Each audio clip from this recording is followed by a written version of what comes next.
So I'm Andy Tomlinson. I work at UKIE, it's UK Interactive Entertainment. I'm the Public Affairs and Policy Officer there. So I work with Joe, the boss, and Theo, my boss, on essentially the politics side, the government affairs, the lobbying, talking to government, MPs, other organisations of that ilk around the country, civil servants. So it's about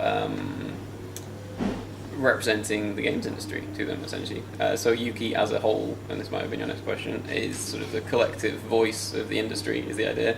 And we are the bit of that voice that talks to powers that be, to government. So you did manage to correctly guess my next question, yes. So I'll skip straight to the next question after that, which is how did you get into the role? How did you get involved with UKIE? So, I mean, I applied for the job. So I had a career in public affairs, which is a ill-defined term I personally dislike, but dealing with government. I was working in that already. I am a lifelong gamer, as I put in my CV. And so this job came up as, do you want to talk about games and politics all the time? I get paid for it. And I thought, yes, I do want to do that. Couldn't resist. Yeah, couldn't resist, yeah. So what are the major issues at the moment in terms of games and politics in the UK and maybe beyond? Yeah, certainly. Well, they intertwine. I would say we, UKIE ourselves, published a big report in November, just gone, called The Blueprint for Growth, which is a bit cocky, but, you know, may as well get out there. Which is a report that really, there's been... so I've been in this job just under 4 years now, or with UKIE at least. Over that time, I mean, certainly when I started, there was not very much reliable, dependable data on the games industry. Certainly not as much as there should have been. But over the years since, partially from our work, partially from other people's, there's been a lot of different bits of research been done that have really filled that gap in, but it was all over the place. So the idea we had with the blueprint was bring all that together.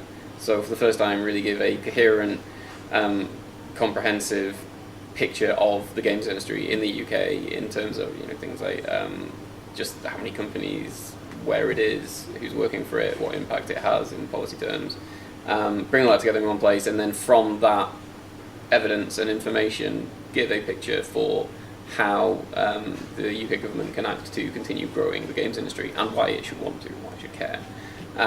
So that is our Bible now. We've got that in place. That's going to be the basis of our work for the next year and a half at least, and that pulls out sort of the bigger issues, which are in the same they always are business, because obviously we talk about the games industry as a collection of businesses, and businesses tend to want the same things. They want, you know, a stable world to work in, a stable regulatory environment, let's say.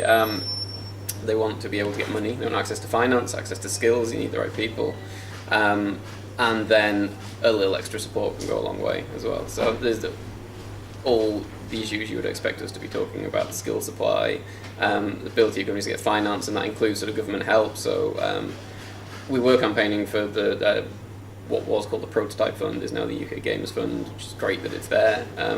It's taken a thing away for us to campaign about. We keep getting our way, it's a shame.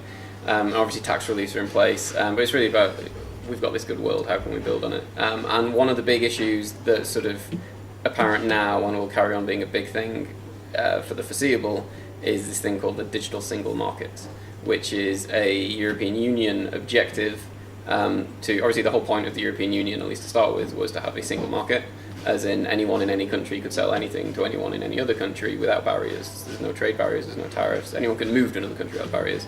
That's basically true, but is not necessarily true online.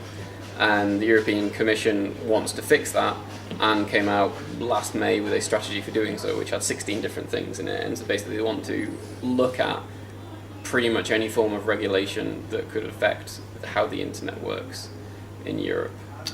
So it's a big deal. It's a big deal. Sorry, I've been talking for quite a while. No, that's absolutely fine. This probably leads actually then quite nicely into my last question about what do you think are the major challenges, opportunities are coming up within the policy environment that will help shape the games industry in the future? You've just mentioned the digital single market there. Are there any other standout things that games developers or games businesses should be thinking about? That's a huge one. Admittedly, games developers aren't going to be able to think about the digital single market in great detail themselves. That's what we're there for. We try and get them together and on the different individual issues, be able to represent the industry.